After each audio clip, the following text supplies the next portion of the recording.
Alright everybody, welcome back to the Suzuki build. Today we're going to work on the rear master brake cylinder. We're going to do a rebuild kit on it pretty quick. All the tools you're going to need here is just Allen 6mm, 14mm wrench, pliers, maybe a screwdriver, and probably a flattened Phillips if you need it. We're going to start with the brake line right here. Go ahead and pull that one off. All right, next up, we're gonna disconnect this little hose clamp right here and also have a little container here to catch some of the brake fluid that may or may not spill out.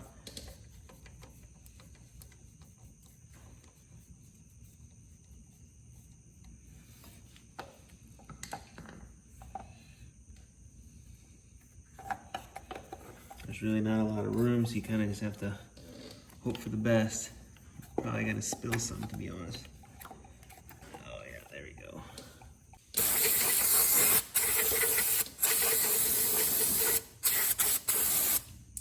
Now we're gonna go ahead and remove these two Allen bolts here.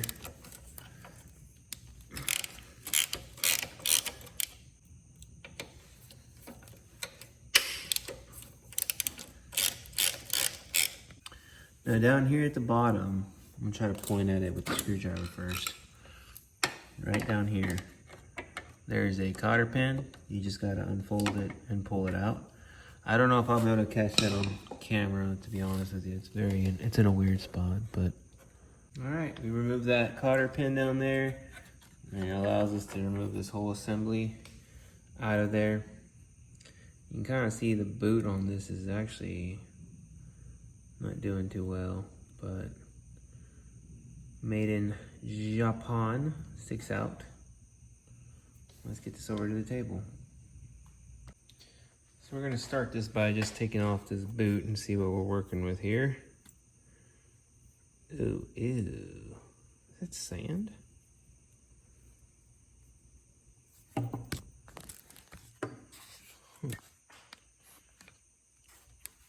That does look like sand.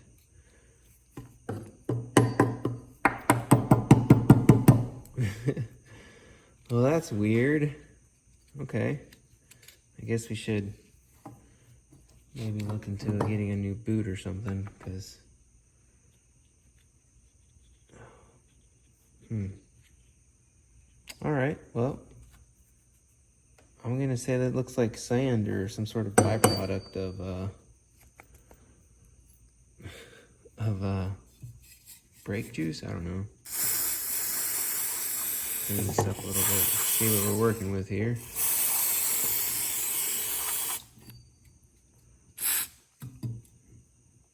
Got some rust there. Oh, that's not good.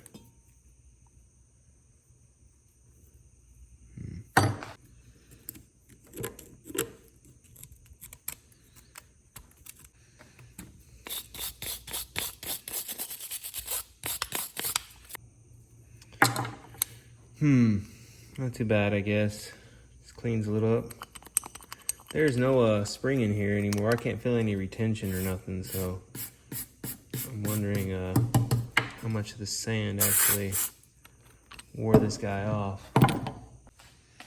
So luckily for this one, the snap ring is like right there, so should be easy to pull off of there.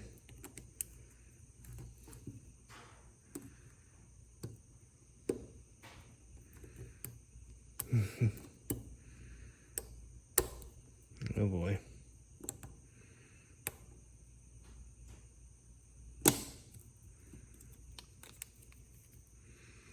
Jesus, I need some better snap ring pliers, man.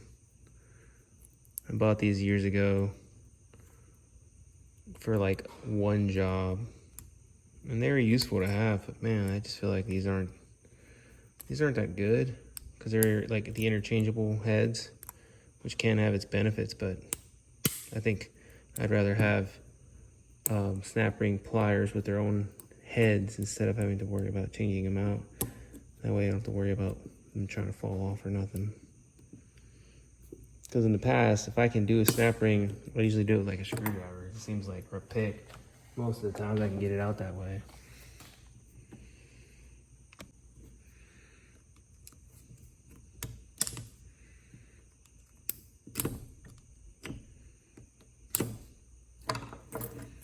Come on.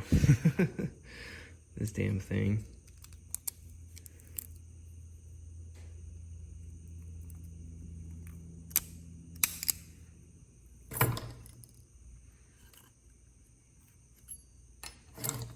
Okay, so this should pull out now.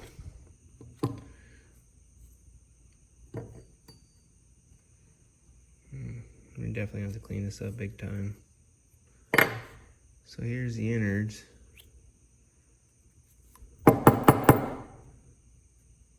Dang, this looks bad. I'm not too sure about this one.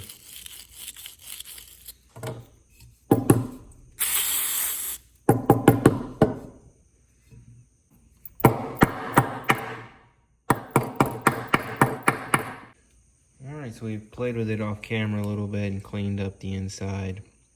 There you can see the piston is like stuck in there. What we're looking at pretty much right here is the bottom of that piece right there.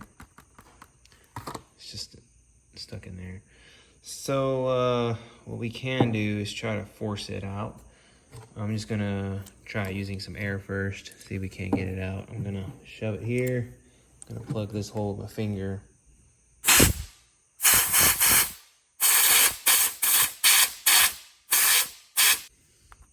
Yeah, that'll work maybe. Maybe work.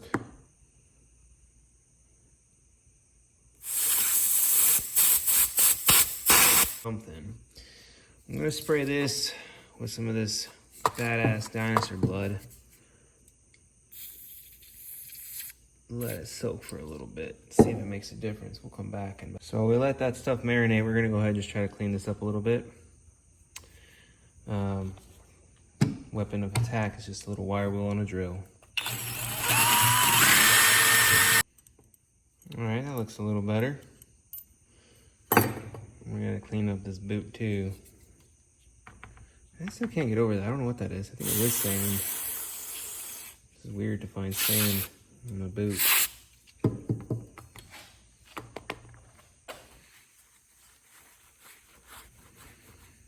So now that a brake cleaner can have weird effects on rubber and stuff, so you always want to make sure you clean it up after you spray it. And I like to hit it with oil, some kind of oil. It makes it feel better.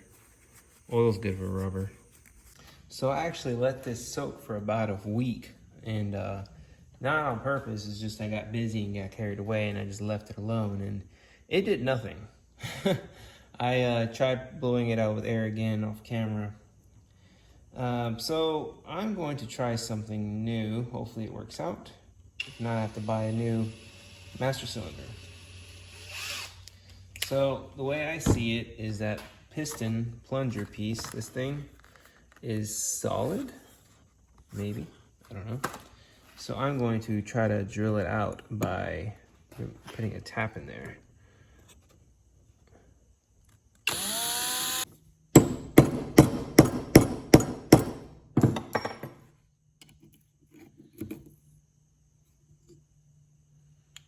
Ooh, look, it's spinning.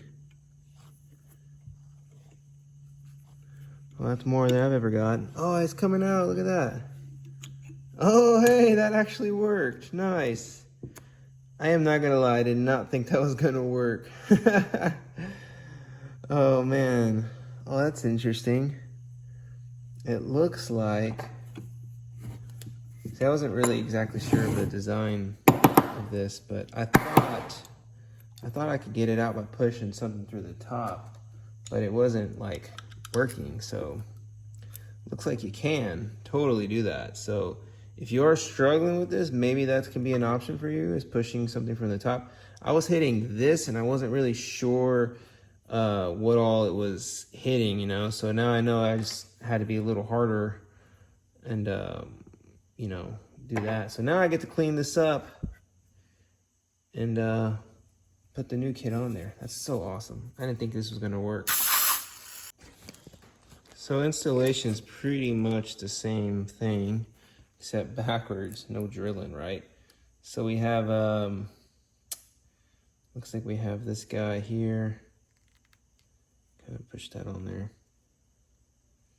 And then we had the cap, this little rubber cap. I guess it's the plunger part or the suction part or something.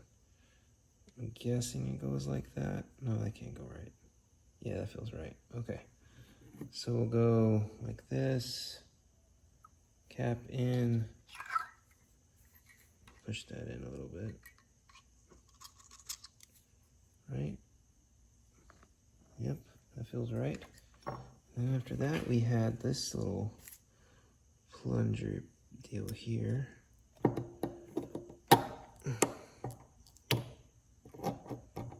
Man, I don't like the way that feels. It feels a little rough. Let's put some lubrication in there for a minute.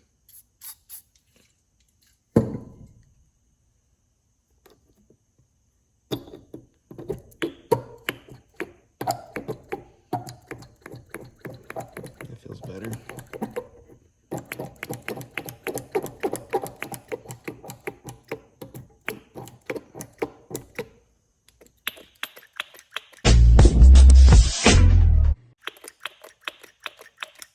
All right. Heck yeah, man, that works. Oh.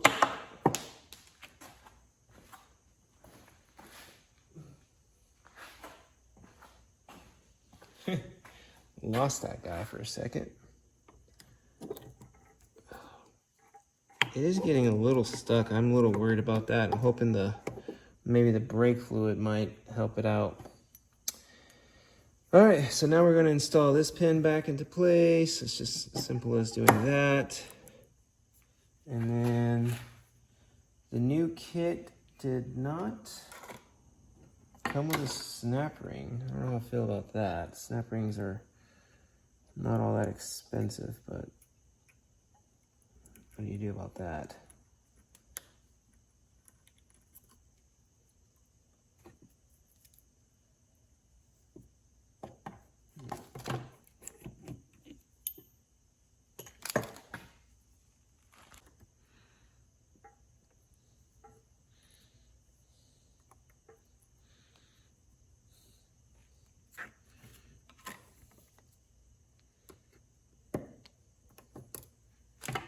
Okay.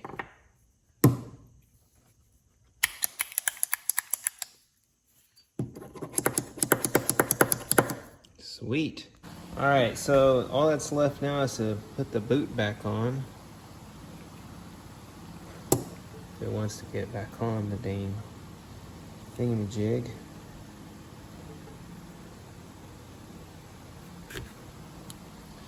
So I'm not really too sure what grease Japan would like to see in here.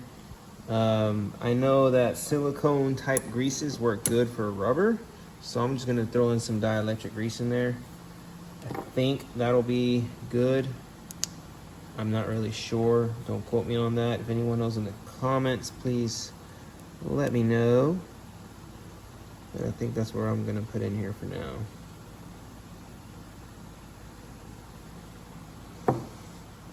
And it's just kind of, I guess it's over this little boot area, which is fine.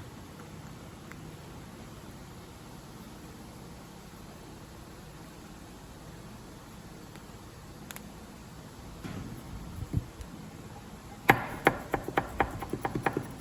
I think we're gonna have to work the crap out of this for a while to get that to smooth out, but that's it.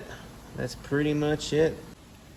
All right, so for installation, we're gonna start here with our mounting bolts.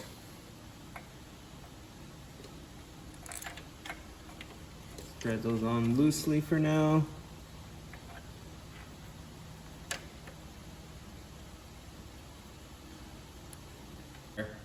Brake line right here. And don't remember, there's two washers, one on the top, one on the bottom. I'm just gonna go ahead and get this out of the way too. Once again, I'm just gonna do it loosely for now. I'm not gonna tighten anything down just yet. Last but not least, the cotter pin. assembly. So it goes pin through everything, then washer, then your cotter key. Really hard to record this. I hope it comes across okay on the camera. We got our connection right here, the hose.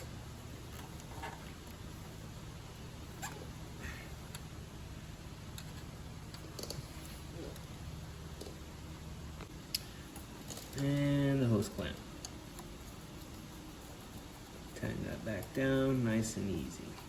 Now to my more observant viewers, they noticed this was detached. It became detached along the process. But if you look back there, where that rod is at the top, there's a little hole for it, and that's where it goes. I was able to put it on and orient the light right there. All this does is connect it to some switch right here, momentary switch type of thing that tells the bike that brake lights are on. So you do need that spring on there, don't forget it. All right, so now if everything works properly, we should be able to pump this just like that. That looks great, look at that. We're gonna pump fluid to the back of this line, and we should see some fluid come out of this nipple right here for the bleeder system. So just pump that for a second. Get some more in there.